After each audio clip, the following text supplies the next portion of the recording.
नमस्कार दोस्तों। आज की इस पावन वीडियो में हम आपको वट सावित्री व्रत की पवित्र और अद्भुत कथा सुनाने जा रहे हैं। लेकिन कथा शुरू करने से पहले आप सभी से एक विनम्र निवेदन है।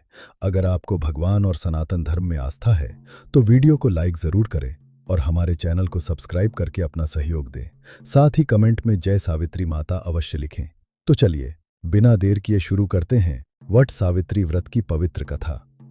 बहुत प्राचीन समय की बात है। मद्र देश में राजा अशुपति नाम के एक प्रतापी, धर्मात्मा और न्यायप्रिय राजा राज्य करते थे। उनकी प्रजा उनसे अत्यंत प्रेम करती थी। राज्य में सुख समृद्धि थी, चारों ओर शांति थी। लेकिन राजा और उनकी रानी के जीवन में एक बहुत बड़ा दुख था।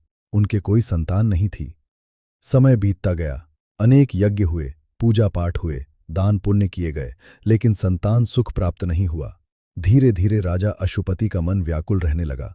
उन्हें चिंता सताने लगी कि उनके बाद उनके वंश का क्या होगा। एक दिन महर्षियों की सलाह पर राजा ने देवी सावित्री की कठोर तपस्या करने का निश्चय किया। उन्होंने राजसी सुखों का त्याग कर दिया और वर्षों तक प्रतिदिन देवी के मंत्रों का जाप करने लगे। कहा जाता है कि उन्होंने लाखों बार देवी के मंत्रों का उच्चारण किया।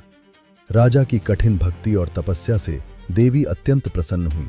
एक दिन आकाश में दिव्य प्रकाश फैला और देवी की वाणी सुनाई दी, हे राजन अशुपति, तुम्हारी तपस्या सफल हुई। शीघ्र ही तुम्हारे घर एक तेजस्विनी कन्या जन्म लेगी। वह साधारण बालिका नहीं होगी, उसका नाम युगों तक स्मरण किया जाएगा। राजा और रानी अत्यंत प्रसन्न हुए। कुछ समय बाद रानी ने एक सुंदर कन्या को जन्म दिया। उसका मुख सूर्य के समान तेजस्वी था और उसकी आंखों में अद्भुत चमक थी। देवी की कृपा से प्राप्त होने के कारण उसका नाम रखा गया सावित्री। सावित्री बचपन से ही असाधारण थी। वे केवल सुंदर ही नहीं बल्कि अत्यंत बुद्धिमान, विनम्र और धर्मपरायण भी थीं। वे वेद शास्त्रों का ज्ञान रखती थीं और माता पिता की सेवा में सदैव तत्पर रहती थीं। जैसे जैसे सावित्री युवावस्था की ओर बढ़ीं, उनका तेज और सौंदर्य चारों दिशाओं में प्रसिद्ध होने लगा। अनेक राजाओं और राजकुमारों ने उनके बारे में सुना, लेकिन उनके तेज के सामने स्वयं को छोटा समझकर विवाह का प्रस्ताव रखने का साहस नहीं कर पाते थे। पुत्री, अब तुम्हारे विवाह का समय आ गया है। तुम स्वयं अपने लिए योग्य वर का चयन करो। पिता की आज्ञा पाकर सावित्री रथ पर सवार होकर विभिन्न राज्यों और आश्रमों की यात्रा पर निकल पड़ी। वे अनेक राजकुमारों से मिली, लेकिन उनके मन को कोई नहीं भाया। यात्रा करते करते एक दिन वे घने वन में पहुंची। वहां उन्होंने एक युवक को देखा जो लकड़ियां काट रहा था और अपने अंधे माता पिता की सेवा कर रहा था। उसके चेहरे पर तेज था, व्यवहार में विनम्रता थी और उसके शब्दों में सच्चाई झलक रही थी। उस युवक का नाम था सत्यवान।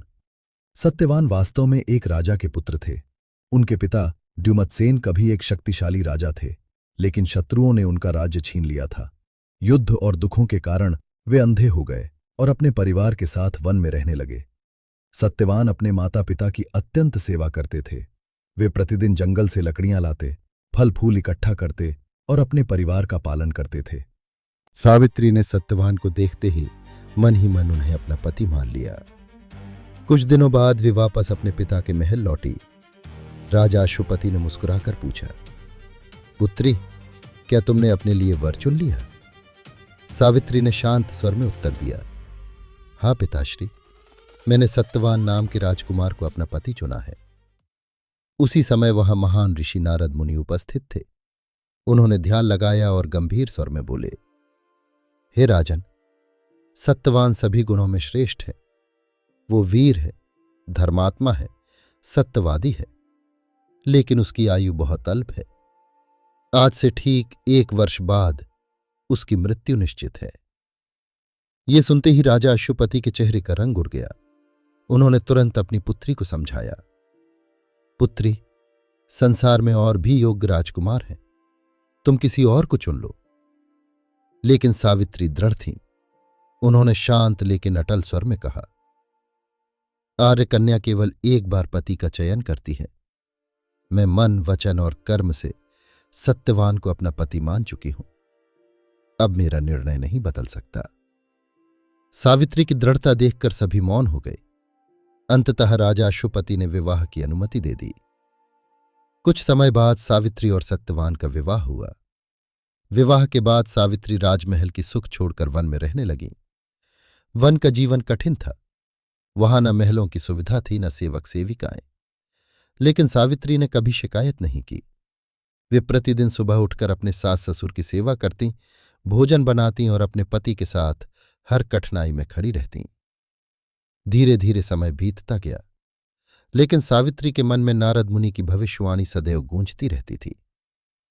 जब सत्यवान की मृत्यु का समय निकट आने लगा, तब सावित्री ने कठोर व्रत आरंभ कर दिया।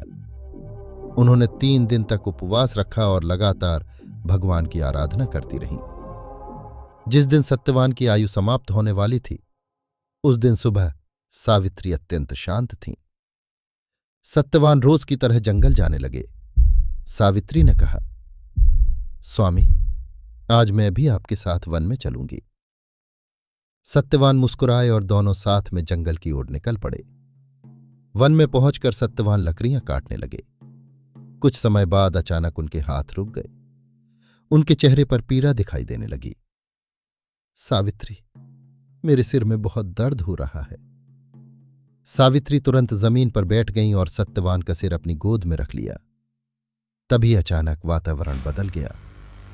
चारों ओर गहरा सन्नाटा छा गया। हवा थम सी गई। उसी क्षण वहां यमराज प्रकट हुए। उनका स्वर गंभीर था और हाथ में दिव्य पाश था। यमराज ने सत्यवान की आत्मा को अपने पाश में बांधा और दक्षिण दिशा की ओर चल पड़े। लेकिन सावित्री भी उनके पीछे पीछे चलने लगी। कुछ दूर जाकर यमराज ने पीछे मुड़कर कहा, देवी, अब लौट जाओ। ये संसार का नियम है। जो जन्म लेता है उसकी मृत्यु निश्चित है। सावित्री ने विनम्रता से उत्तर दिया, जहां तक मेरे पति जाएंगे वहां तक जाना मेरा धर्म है। यमराज उनकी बात सुनकर प्रभावित हुए। उन्होंने कहा, तुम पतिव्रता स्त्री हो, मैं तुमसे प्रसन्न हूं। सत्यवान के जीवन को छोड़कर कोई एक वरदान मांगो। सावित्री ने कहा, मेरे अंधे सास ससुर की आंखों की रोशनी वापस आ जाए। तथास्तु, यमराज बोले। वे आगे बढ़ने लगे, लेकिन सावित्री फिर भी पीछे चलती रहीं। सावित्री, अब वापस लौट जाओ। तुमने बहुत दूर तक मेरा साथ दिया है। सावित्री बोली, धर्म का मार्ग कभी थकाता नहीं। पति के प्रति निष्ठा ही स्त्री का सबसे बड़ा धर्म है। यमराज और अधिक प्रसन्न हुए। उन्होंने दूसरा वरदान दिया, मांगो, क्या चाहती हो? सावित्री ने कहा, मेरे ससुर को उनका खोया हुआ राज्य वापस मिल जाए। तथास्तु। लेकिन सावित्री फिर भी पीछे चलती रहीं। अब यमराज समझ चुके थे कि ये साधारण स्त्री नहीं है। उन्होंने तीसरा वरदान देने को कहा, मेरे पिता राजा अश्वपति के वंश की वृद्धि हो। तथास्तु। फिर भी सावित्री नहीं रुकी। अब यमराज अत्यंत प्रभावित हो चुके थे। उन्होंने कहा, सावित्री, तुम्हारी निष्ठा अद्भुत है। मैं तुम्हें एक अंतिम वरदान देता हूं। तब सावित्री ने अत्यंत बुद्धिमानी से कहा, मुझे सत्यवान से उत्पन्न 100 पुत्रों की माता बनने का आशीर्वाद दीजिए। यमराज ने बिना सोचे तुरंत कह दिया, तथास्तु। लेकिन अगले ही क्षण वे रुक गए। उन्हें अपनी भूल का एहसास हुआ। यदि सत्यवान जीवित नहीं रहेगा तो सावित्री 100 पुत्रों की माता कैसे बन सकती है? यमराज मुस्कुराए। वे सावित्री की बुद्धि, प्रेम और पतिव्रता धर्म से अत्यंत प्रसन्न हो चुके थे। हे सावित्री, आज तुम्हारी निष्ठा ने मृत्यु को भी पराजित कर दिया है। मैं सत्यवान को पुनः जीवन दान देता हूं। इतना कहकर यमराज अदृश्य हो गए। कुछ ही क्षणों बाद सत्यवान ने अपनी आंखें खोल दी। उन्हें ऐसा लगा मानो वे गहरी नींद से जागे हों। सावित्री की आंखों में खुशी के आंसू भर आए। दोनों वापस अपने आश्रम लौटे। वहां पहुंचकर उन्होंने देखा कि उनके ससुर की दृष्टि लौट आई है और कुछ समय बाद उन्हें अपना खोया हुआ राज्य भी वापस मिल गया। इस प्रकार सावित्री की निष्ठा, प्रेम और अटल विश्वास ने मृत्यु के देवता को भी झुका दिया। तभी से सुहागिन महिलाएं वट सावित्री व्रत रखती हैं। इस दिन बरगद के वृक्ष की पूजा की जाती है, क्योंकि वट वृक्ष दीर्घायु, स्थिरता और अमरता का प्रतीक माना जाता है। कहा जाता है कि सच्चे प्रेम, विश्वास और धर्म के सामने सबसे बड़ी शक्ति भी झुक जाती है। तो दोस्तों, यही थी वट सावित्री व्रत की पवित्र और प्रेरणादायक कथा, जिसने हमें सिखाया कि सच्चा प्रेम, विश्वास और पतिव्रता धर्म के सामने स्वयं मृत्यु भी झुक जाती है।